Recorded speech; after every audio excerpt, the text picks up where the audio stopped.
नमस्कार, स्वागत है सभी का एसके क्लासेस के यूट्यूब चैनल में। बच्चों, अभी तक हम लोग मैथ को दो पार्ट में पढ़ रहे थे। एक प्लेलिस्ट में मैं आपको मिक्सर एलिगेशन पढ़ा रहा था और दूसरी में मैं आपको सांख्यिकी पढ़ा रहा था। तो मैं दोनों में अल्टरनेट करके वीडियो डाल रहा हूँ। एक वीडियो मैं मिश्रण का डालता हूँ, अगला मैं सांख्यिकी का डालता हूँ, लेकिन बीच में मैंने एक मोटिवेशन वीडियो भी आपके लिए डाला है। आप लोग ज़रूर देखें उसे और ध्यान दें अपनी पढ़ाई पर, अपने आप को मोटिवेट भी रखें, क्योंकि आप लोग जितने ज़्यादा प्रयासरत रहेंगे उतना ही सफलता आपको जल्दी मिल जाएगी। कहा जाता है कि परिश्रम कभी निष्फल नहीं होता। जब आप मेहनत करते हैं तो कभी भी आप असफल नहीं हो सकते, कभी भी आप झुकेंगे नहीं, कहीं जीवन में आपको नीचा नहीं देखना पड़ेगा। बस आप अपने कर्तव्य पर डटे रहिए, कर्तव्य पथ से विमुख मत होइए और डटे रहिए। लास्ट में जो मैंने वीडियो दिया था उसमें मैंने दो प्रश्न पूछे थे, तो उनके जवाब मनीष ने दिए हैं और मैं चाहता हूं कि आप लोग इस प्रकार के सवालों का जवाब देते जाएं। और मुझसे एक प्रश्न भी पूछा गया है मिश्रण में, तो मैं सबसे पहले वही प्रश्न आप लोगों के लिए लेके आया हूं।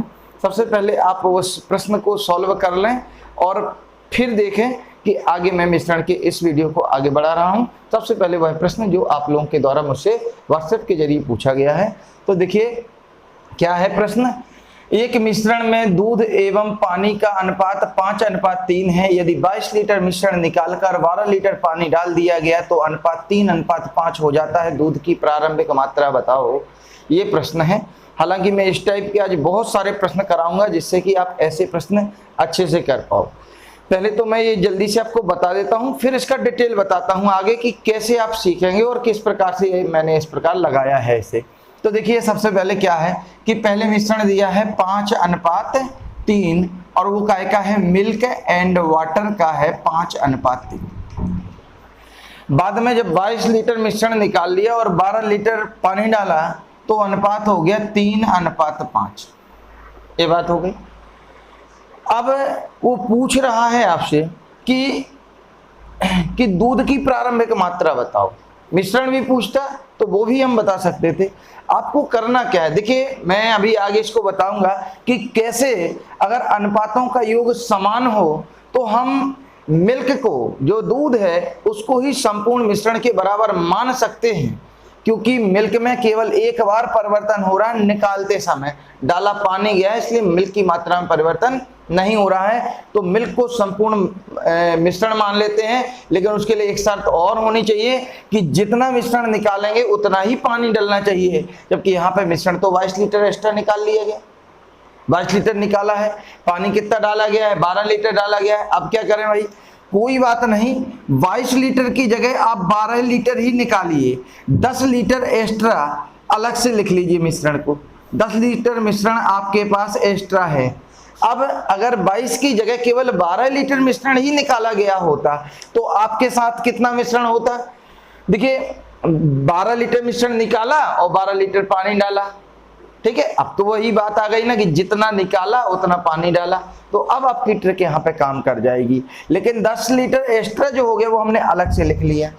अब देखिए जो दूध है उसको हमने संपूर्ण मिश्रण मान लिया, तो संपूर्ण मिश्रण है 5 यूनिट और निकलने के बाद बचा 3 यूनिट, अर्थात कितना यूनिट कम हुआ, 2 यूनिट। 2 यूनिट की वैल्यू कितनी है, 12 लीटर, चूंकि 12 लीटर ही निकाला गया था। जब 2 लीटर 12 है तो 1 यूनिट बराबर 6 लीटर। कुल मिश्रण कितना होगा, 5 गुणा 6 बराबर 5 6 के 30 लीटर। यदि 12 लीटर मिश्रण निकाल के 12 लीटर पानी डाला गया तो 30 लीटर, लेकिन हकीकत में मिश्रण निकाला था 22 लीटर, 10 लीटर एक्स्ट्रा निकाला था। तो जब 12 लीटर निकाला था तो कितना था, 30 लीटर, और जब 10 लीटर और निकाला है मतलब 10 और होगा अभी, तो कुल मिश्रण कितना हुआ, कुल मिश्रण बराबर 30 धन 10 बराबर कितना आ गया, 40 लीटर। 30 धन 10 कितना आ गया, 40 लीटर। अब पूछ रहे दूध की मात्रा, तो कुल है 40 लीटर। 40 लीटर में 5 यूनिट दूध है और 3 यूनिट क्या है, पानी है। दोनों मिला के कितने हो गए, 8 यूनिट, मतलब 40 बराबर 8, तो 8 पंचे 40, तो 1 बराबर कितना हो गया, 5। 1 बराबर कितना आ रहा है, 5। जब 1 बराबर 5 आ रहा है तो 5 बराबर कितना हो गया, 5 गुणा 5 बराबर 25 लीटर। तो ये दूध कितना हो गया, ये दूध है और ये क्या है, पानी है। तो 40 लीटर में से 25 लीटर दूध है और 15 लीटर पानी है। ये आपका वह सवाल है जो आप लोगों ने पूछा था, तो मैंने वह बता दिया। इसके बाद नेक्स्ट क्वेश्चन पे हम लोग आगे बढ़ रहे हैं। इसके पहले मैं आपको बता दूं कि आप थोड़ा सा और प्रयास करिए। अगर आपके कोई प्रश्न है तो आप मुझसे प्रश्न मेरे नीचे कमेंट बॉक्स में पूछ सकते हैं, या व्हाट्सएप ग्रुप के द्वारा भी आप प्रश्न पूछ सकते हैं, वहाँ पूछ सकते हैं, पर्सनल मैसेज पर भी पूछ सकते हैं, या आप जैसे भी, सबसे बेहतर तरीका है वीडियो के नीचे कमेंट बॉक्स में कमेंट कर दीजिए, वहाँ से मैं आपके प्रश्न उठा लूँगा और आपके जवाब दे दूँगा। तो चलिए नेक्स्ट क्वेश्चन कि एक मिश्रण में दूध एवं पानी का अनुपात 4:1 है। 25 लीटर मिश्रण निकालकर समान मात्रा का पानी मिश्रण में मिलाने पर, देखिए 25 लीटर मिश्रण निकाला है, उतना ही पानी उसमें मिला दिया गया है, तो नया अनुपात 2:3 हो जाता है। तो मिश्रण की कुल मात्रा ज्ञात कीजिए। तो यहाँ पे एक खास बात जो समझनी होगी कि अगर एक बर्तन में पानी और दूध का कुछ मिश्रण है, इस मिश्रण में यदि दूध और पानी का जो भी अनुपात है, जैसे मान लो 3:2, 3 हिस्से दूध के हैं, 2 हिस्से पानी के हैं, तो इसमें से कितना भी मिश्रण निकाल लो, बचे हुए मिश्रण में अनुपात ज्यों का त्यों रहेगा, अपरिवर्तित रहेगा। यही बात हमें यहाँ पे ध्यान देनी होगी। मिल्क और वाटर, मिल्क के 4 यूनिट है, वाटर का 1 है। दोबारा बात क्या हो रही है, जब 25 लीटर पानी डाल दिया गया है मिश्रण निकाल के, तो नया अनुपात हो गया 2:3। लेकिन यह खास बात यह है कि भाई दूध तो ज्यों का त्यों रहेगा, दूध में परिवर्तन नहीं होगा, उसकी अनुपातिक दृष्टि से दूध में कोई परिवर्तन नहीं होगा। तो इसके लिए दूध के यूनिट बराबर करिए, यहां लिखेंगे 2 का गुणा, तो 2 दूनी 4 और 3 दूनी 6। अब दूध के यूनिट बराबर हो गए, दूध के यूनिट बराबर हो गए, तो पानी के यूनिट में कितना वृद्धि हुई है ये चेक कर लेते हैं। तो इधर से जाइए, इधर कितना यूनिट वृद्धि हो गई, 5 यूनिट। जब 5 यूनिट की वृद्धि हो गई है तो ये देखिए 5 यूनिट की वृद्धि के उपरांत 5 बराबर 25 लीटर। वो पूछ रहे हैं कि मिश्रण कितना, कुल मिश्रण कितना था, तो वो हमें ध्यान देना। देखिए मिश्रण पहले भी उतना था, अब भी उतना है, क्योंकि 25 लीटर मिश्रण निकला था और बदले में 25 लीटर पानी डाल दिया गया था। तो मिश्रण तो अपरिवर्तित रहेगा। तो यहां देखिए 6 और 4 10 यूनिट मिश्रण होना चाहिए। तो जब 5 बराबर 25 तो 10 बराबर 50 लीटर। एक तो ये तरीका रहा इसका।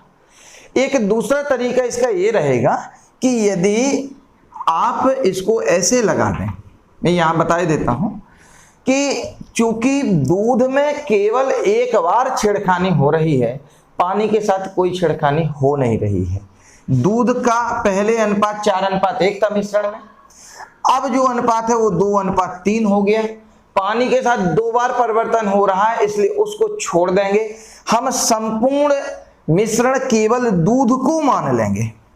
जब दूध को हमने संपूर्ण मिश्रण मान लिया तो उस स्थिति में देखेंगे कितने यूनिट का परिवर्तन हुआ है। तो 2 यूनिट का परिवर्तन हुआ है और ये 2 यूनिट का परिवर्तन 25 लीटर के बराबर है। तो प्रारंभिक जो दूध था उसको ही संपूर्ण मिश्रण माना हुआ है, तो संपूर्ण मिश्रण 4 बराबर कितना हो जाएगा, 50 लीटर। लेकिन इसके लिए एक शर्त जरूरी है कि अनुपातों का योग समान होना चाहिए, पहले और दूसरे बार के। जब समान नहीं होगा तो कैसे लगाएंगे ये मैं आपको अगले सवाल में बता रहा हूं। एक और प्रश्न आप लोग देखिए। देखिए नेक्स्ट क्वेश्चन में अगर हम कहते हैं दूध और पानी का अनुपात 5:4 है और 15 लीटर मिश्रण निकालकर समान मात्रा में पानी मिलाने पर यह अनुपात 4:5 हो गया, तो बताइए कि मिश्रण की कुल मात्रा कितनी है, मिश्रण की कुल मात्रा कितनी है, या दूध की कुल मात्रा कितनी है, दूध की प्रारंभिक मात्रा बताओ। प्रश्न है। अब मैं डायरेक्ट मेथड से करूंगा इसको। कैसे करेंगे बेटा, 5:4 ये हो गया मिल्क, एक हो गया वाटर, नया अनुपात 4:5, जोड़ देख लीजिए अनुपातों का, 5 और 4 9, 4 और 5 9, अर्थात ऐसा कोई मैटर नहीं है कि इससे दिक्कत हो हमें कोई, यहां हमें कोई प्रॉब्लम नहीं है। अर्थात अब हम देखेंगे कि हमें क्या करना है। देखिए ऐसी स्थिति में पानी दो बार परिवर्तित हो रहा है, एक बार वो मिश्रण के साथ निकल रहा है, एक बार वह स्वयं अकेला डाला जा रहा है, तो पानी को नहीं टच करेंगे। दूध केवल एक बार परिवर्तित हो रहा है, केवल मिश्रण के साथ निकल रहा है, इसलिए दूध की प्रारंभिक मात्रा को ही हम संपूर्ण मिश्रण की मात्रा मान लेंगे। जब संपूर्ण मिश्रण की मात्रा हमारी 5 यूनिट हो गई, अब निकाला कितना मिश्रण गया था हमारा 15 लीटर निकाला गया, लेकिन मिश्रण में कमी कितनी आई 1 यूनिट की, 1 यूनिट की कमी आई, तो 1 बराबर 15 लीटर। तो संपूर्ण मिश्रण कितना हो गया 5 गुणा 15, 15 पंचे 75 लीटर, ये हो गया। अब फिर कोई कहे कि दूध और पानी का मैं दूध कितना था, 75 लीटर में दूध कितना था, तो दूध निकालने के लिए संपूर्ण है 9 और दूध की वैल्यू कितनी है उसमें से 5, तो हम कहेंगे 75 गुणा 5/9। अब सॉल्व कर लो, 3 तिया 9 और 3 दूनी 6, 3 पचे 15, 25 पंचे 125/3 लीटर, ये दूध की मात्रा हो गई। तो देखो कोई कठिनाई है नहीं, दिक्कत है नहीं आप लोगों को, आप आसानी से इसको सॉल्व कर सकते हैं अगर आप मेहनत करोगे और अगर आपको कोई समस्या ना हो तो। नेक्स्ट देखते हैं, एक और सवाल ले लो इसी प्रकार का। इस बार के सवाल में थोड़ा सा एक परिवर्तन लेता हूं मैं, और वो परिवर्तन मान लो दूध की जगह यहाँ पे थोड़ा सा अल्कोहल ले लो। देखो ये बदल जाएगा, दूध है, अल्कोहल है, चीनी है, कुछ भी मान लो मिश्रण है तो कोई दो चीजें रहेंगी, कुछ भी हो सकता है, ठीक है। और यहाँ पे अनुपात मैं कह रहा हूं, जो प्रारंभिक अनुपात है वो 7:5 है, और मान लो हमने जो मिश्रण निकाला है वह 24 लीटर मिश्रण निकाल लिया है। मिश्रण कितना निकाल लिया, 24 लीटर निकाला और समान मात्रा में पानी उसमें डाल दिया। तो ऐसी स्थिति में फिर से अल्कोहल एवं पानी, किसका, अल्कोहल एवं पानी का अनुपात 1:1 हो गया। तो मिश्रण की कुल मात्रा ज्ञात करिए और अल्कोहल की प्रारंभिक मात्रा ज्ञात करिए। ज्यादातर ये प्रश्न भी पूछा जाता है कि दूध है अल्कोहल की प्रारंभिक मात्रा। तो देखिए जब प्रारंभिक मात्रा पूछी जाती है तो थोड़ा सा लास्ट में दोहराने की जरूरत होती है, क्योंकि पहले हम संपूर्ण मात्रा निकालते हैं फिर उसमें से प्रारंभिक मात्रा निकाल लेते हैं। तो देखिए इसको कैसे लगाओगे, ये अल्कोहल ये वाटर, अल्कोहल कितना है 7:5, बाद में कितना हो गया अनुपात 1:1, समान मात्रा हो गई, मतलब 1:1 हो गया। अब क्या करोगे, हमें पहले ये देखना है, देखिए परिवर्तन पानी में 2 बार हुआ है, अल्कोहल में केवल 1 बार, अर्थात अल्कोहल को हम संपूर्ण मिश्रण मान सकते हैं, लेकिन उसके लिए हमें ये देखना पड़ेगा कि क्या अनुपातों के योग समान हैं। तो देखिए यहाँ क्या स्थिति है, 7 और 5 कितने हो गए 12, और यहाँ कितना है 1 और 1 2, ऊपर 12 है नीचे 2 है, 2 का 12 कैसे बन सकता है, अगर 6 का गुणा कर दे। ये काम पहले आपको करना पड़ेगा। अब क्या हो जाएगा, ए अल्कोहल ए वाटर 7:5, 6 एकम 6, 6 एकम 6, ये हो गया। अब हम अल्कोहल की प्रारंभिक मात्रा को संपूर्ण मिश्रण मान लें। तो देखिए अब मिश्रण में परिवर्तन कितना हो रहा है, 1 यूनिट का हो रहा है, लेकिन 1 यूनिट बराबर आपके किसके है 24 के, 24 लीटर के यहाँ दिया हुआ है। 1 यूनिट बराबर किसके है 24 लीटर के है। तो संपूर्ण मिश्रण कितना होगा उसको हमें ध्यान देना है, 7 यूनिट है तो 24 गुणा 7, 7 चौके 28 और 7 दूनी 14 और 2 कितने हो गए 16, 168 लीटर संपूर्ण मिश्रण हो जाएगा। लेकिन बेटा अगर बात आ जाएगी कि इसमें प्योर अल्कोहल कितना है, तो यहां पे हमें ध्यान देना पड़ेगा कि इसमें 7 यूनिट अल्कोहल है और 5 यूनिट वाटर है। अर्थात 168 गुणा 7 बटे, चूंकि संपूर्ण की वैल्यू है ना ये, तो बटे में हो जाएगा 12। ये पहले भी मैं पढ़ा चुका हूं ऐसी चीजें, अगर नहीं पता तो ध्यान दे लीजिए। संपूर्ण मात्रा इसके जोड़ के बराबर है, हम ऐसे लगा सकते हैं 7 5 12 बराबर 168, तो 1 बराबर 12, 1 कम 12, बचे कितने 4, 12 36, 12 चौकी 48, 1 बराबर 14, जब 1 बराबर 14 है तो 7 बराबर 7 चौको 28, 7 एकम 7 दोनों 98 लीटर। अर्थात आपकी जो अल्कोहल है वो कितनी होगी, शुरुआत में 98 लीटर होगी।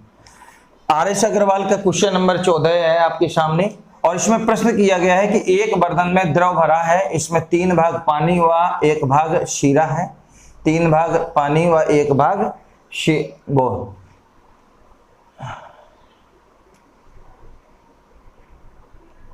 पानी व आर.एस. अग्रवाल का एक क्वेश्चन है। आर.एस. अग्रवाल का एक क्वेश्चन है जिसमें लिखा हुआ है कि एक बर्तन में द्रव भरा है जिसमें 3 भाग पानी व 5 भाग शीरा है। इसमें कितने मिश्रण में, इसमें से कितना मिश्रण निकालकर, इसमें कितना मिश्रण को निकाल कर उतना ही पानी डालें कि द्रव में आधा पानी व आधा शीरा हो जाए, मतलब 1:1 में हो जाए। कुछ नहीं करना है, आप जल्दी से वही ट्रिक लगा दीजिए जो अभी अभी मैंने आपको सिखाई है कि शीरा और पानी, तो शीरा को एच से दिखाई दे रहे हैं, पानी को W से दिखाई दे रहे हैं। शीरा कितने हिस्से हैं, 5 हिस्से हैं, और पानी कितना हिस्सा है, 3 हिस्सा है। फिर वो कह रहा है बाद में क्या करना है कि पानी भी 1 यूनिट होना चाहिए और शीरा भी 1 यूनिट होना चाहिए, अर्थात बराबर बराबर होना चाहिए। कोई डाटा नहीं दिया कि कितना निकालना है, वो तो ये पूछ रहा है कितना भाग निकाल लिया जाए, तो आपको जवाब भी वैसा ही देना है जैसा उसने सवाल किया है। आप ये देख लीजिए कि ट्रिक लगाने से पूर्व हमें क्या करना चाहिए, हमें अनुपातों के योग को समान रखना चाहिए। यहाँ क्या है, 5 और 3 8, इसका जोड़ कितना है 8, और इन दोनों का जोड़ कितना है 1 और 1 2। अब बताइए ये 8 है ये 2 है, समान कैसे किया जा सकता है, 2 में 4 का गुणा कर लीजिए तो क्या होगा 4 एकम 4, 4 एकम 4। अब अनुपातों का योग समान हो गया। अब क्या करेंगे हम, चूंकि देखिए पानी 2 बार परिवर्तित हो रहा है, पहले वह मिश्रण के साथ निकल रहा है, दूसरी बार वह पानी जो सिंगल पानी है उसके रूप में वह ऐड हो रहा है, इसलिए हम यहाँ पे क्या करेंगे, शीरे को ही संपूर्ण मिश्रण के बराबर मान लेंगे। माना कि शीरा संपूर्ण मिश्रण के बराबर है, तो संपूर्ण मिश्रण में से कितना निकला था ये हमें बताना है।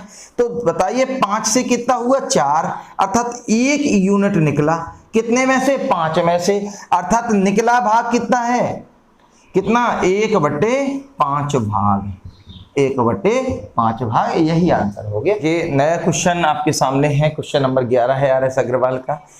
आपको ये बात ध्यान देनी है कि पहले जब वो 20% निकालेगा तो शुद्ध दूध निकलेगा, लेकिन जब दूसरी बार 20% निकालेगा जरूर 20%, लेकिन वास्तव में दूध निकलेगा 16% और पानी निकलेगा 4%। दोबारा में फिर वो उतना पानी डाल देगा, अब फिर और मिक्सर हो गया तो फिर उसका भी परसेंटेज निकलेगा, तो सीधे चक्रवृद्धि ब्याज की तरह कार्य हो रहा है। तो उसी प्रक्रिया को यहाँ पे हम अप्लाई कर देंगे। यहाँ पे आपको समझना है कि कैसे हम इसको सॉल्व करें। यहाँ देखिए, जब आपने देखा कि 20% ही दूध को निकालकर 20% ही डाला जा रहा है, तो पहले इसको 2 तरीके से लगाते हैं, पहले भी पढ़ा चुका हूं मैं परसेंटेज में, या तो प्रतिशत से लगा दीजिए या भिन्न से लगाइए। भिन्न से लगाना ज़्यादा इजी लगेगा, तो 20% को भिन्न बना लीजिए। 20% की भिन्न क्या होगी, 1/5। 1/5 जब 1/5 हो गया तो एक बात बताइए कि पहली बार में 1 यूनिट निकल गया, पानी तो निकल गया, वो दूध तो निकल गया ना 1 यूनिट, तो कितना दूध बचा, 5 में से 4 बचा, तो 5 में से 4 बच गया। दूसरी बार में क्या हुआ, फिर से वही कंडीशन हुआ, अगर परसेंटेज दूसरी बार बदल जाता तो यहां भी वैल्यू बदल लेते। दूसरी बार फिर गए 4/5, और एक बार फिर लगा लीजिए, तीसरी बार 4/5। सॉल्व कर लो, 4 चौके 16 चौके 64/125। 125 में से कितना 64 बचा, 125 में 64 बचा, ठीक है ना। तो एक बात बताइए, उसने प्रश्न क्या पूछा, बर्तन में दूध कितना प्रतिशत रह गया। ये तो 125 में है, हमें तो 100 में बताना चाहिए। तो आप 100 में बताने के लिए क्या करेंगे, 100 से गुणा कर देंगे और प्रतिशत बना देंगे। 25 पंचे 125 और 25 चौके 100। कैलकुलेट करिए, 4 चौके 16, 4 छक 24, 1 25, 256/5 भाग लगा दीजिए, 5 25, 5 एकम 5, 5 10, 51.2% यहाँ पे शुद्ध दूध बचेगा। और वैसे सीधे सीधे दिख रहा था कि कितना बचेगा, 40% बचेगा, लेकिन जो प्रक्रिया मैंने बताई है उसके हिसाब से धीरे धीरे दूध की मात्रा कम निकलने लगेगी, इस वजह से थोड़ा सा बढ़ के आंसर आ रहा है। इसमें परेशान नहीं होना है, आपको सीधे क्या करना है, चक्रवृद्धि ब्याज में आगे पढ़ाऊंगा तो उसमें फिर समझाऊंगा ये चीजें, तो उसी प्रकार से लगाना है। और ध्यान देना है कि जैसे 20% निकल रहा था तो 20% की पहले भिन्न बना ली, संपूर्ण मात्रा हर में होती है, 5 हो गया, निकला कितना 1, जब 5 में से 1 निकला तो बचा कितना 4, 5 में कितना बचा 4। तो दूसरे साल की बात आ जाती है या दोबारा की बात आ जाती है तो 25 में से कितनी निकलती है 16, तीसरी बार की बात आ जाती है तो 125 में से निकलता है 64। जब 125 में 64 बचता है, जब 125 में 64 बचता है तो उसका परसेंटेज हमने लगा दिया, परसेंटेज निकाल दिया तो 51.2 आ गया। नेक्स्ट क्वेश्चन हम कि एक कनस्तर शराब से भरा था, उसमें से 8 लीटर शराब निकाल करके 8 लीटर पानी भर दिया गया और यह प्रक्रिया 3 बार और दोहराएगी। मतलब एक बार पहले हो गई और 3 बार और हो गई, अर्थात प्रक्रिया कितनी बार दोहराई गई, 4 बार। तो यह प्रक्रिया कितनी बार दोहराई गई, 4 बार दोहराई गई, क्योंकि एक बार पहले और 3 बार बाद में। और अंत में घोल में शराब और पानी का अनुपात कितना बचा, 16:65। अर्थात अल्कोहल और वाटर का जो रेशियो है वो 16:65 बचा। लेकिन एक बात बताइए कि संपूर्ण मिश्रण में शराब कितनी थी, तो संपूर्ण मिश्रण तो दोनों को जोड़ के होगा। तो शराब की जो मात्रा है कि शराब बटे मिश्रण, अगर इसकी बात करेंगे तो कितना हो जाएगा, 16/16 + 65, क्योंकि मिश्रण का मतलब होता है पानी और शराब दोनों मिल करके। तो कितना हो गया, 16/81। अभी पिछले सवाल में हमने पढ़ा कि एक बार प्रक्रिया में 1 पावर होती थी, 2 बार में 2, 3 बार में 3, तो 4 बार में कितनी होंगी, 4। क्या इसको हम ऐसे बदल सकते हैं कि 4 पावर हो जाए, तो बिल्कुल बदल सकते हैं बच्चों। 2 को 16 को लिख सकते हैं 2 पे पावर 4, 2 दूनी 4 दूनी 8 दूनी 16, और 81 को भी लिख सकते हैं, 3 × 9 = 27 × 81, अर्थात 3 पे पावर 4। तो ये कह सकते हैं हम 2/3 पे पावर 4। तो ये 4 साल की प्रक्रिया की वजह से 16/81 का अनुपात है। तो पहली साल क्या होगा भाई, जिस पे पावर चढ़ी रहती है वही तो पहले साल का अनुपात होता है। तो पहले साल का अनुपात होगा 2/3 या 2:3। या पहले साल क्या अनुपात बनेगा, 2:3। यहां देखिए कितना रेशियो घटा, 1, लेकिन वास्तव में मिश्रण कितना निकाला था एक बार में, 8 लीटर। तो 1 = 8 लीटर, तो 3 से 2 हो गया था, अर्थात शुरुआत में मात्रा कितनी होगी, 3 यूनिट। जब 1 = 8 तो 3 = 8 × 3 = 8 × 24 लीटर। ये आंसर हो गया। जितना सवाल आपको सवाल पढ़ने में लगेगा समय, उससे आधा समय भी नहीं लगेगा और सवाल हल हो जाएगा। तो बच्चों, प्रक्रिया को ना समझा हो तो एक बार फिर समझ लीजिए कि एक कनस्तर में शराब भरी हुई थी। शराब में क्या था कि 8 लीटर शराब शुद्ध थी, वो निकाल ली, उसकी जगह 8 लीटर पानी डाल दिया। एक बार प्रक्रिया हो गई, फिर एक बार फिर ऐसे किया, फिर एक बार किया, फिर एक बार किया, मतलब ऐसा उसने टोटल 4 बार कर लिया। जब 4 बार कर लिया तो 4 स्थितियां बन गई। पहली स्थिति में 1 पावर, दूसरी में 2, तीसरी में 3 और चौथी में 4 पावर। तो जो रेशियो हमारा शराब और मिश्रण का बना, शराब पानी का नहीं, शराब पानी को, पानी और शराब को मिला दीजिए तो मिश्रण बन जाएगा। तो जो शराब और मिश्रण का रेशियो बना है उसको आप 4 घात के रूप में बनाइए। 4 घात के रूप में जब बनाएंगे तो जो आपका आधार आएगा वही पहले साल का रेशियो है, वही पहले साल का अनुपात है। पहले साल का अनुपात 2:3 आया, मतलब 1 की कमी आ रही है। 1 की कमी आ रही है तो कितनी आ रही है? 8 लीटर की कमी आ रही है। जब 1 बराबर 8 है तो 3 बराबर 24 लीटर। एक क्वेश्चन है जो आपके लिए होमवर्क है, इसको आप स्क्रीनशॉट ले लीजिए या मैं पढ़ के सुनाई देता हूं। एक मिश्रण में दूध एवं पानी का अनुपात 5:3 है। यदि 30 लीटर मिश्रण निकाल लिया और 12 लीटर पानी डाला तो अनुपात 3:5 हो जाता है। तो दूध की प्रारंभिक मात्रा बताओ। देखो यहाँ पे इस बार थोड़ा सा चेंज कर दिया कि जो मिश्रण है वो कितना है, वो 30 लीटर निकाला और पानी कितना डाला, 12 लीटर डाला है। तो ये सवाल आपको घर से करना है, उत्तर लिखिए, नहीं बनेगा तो अगले वीडियो में आपको बताऊंगा। नमस्कार।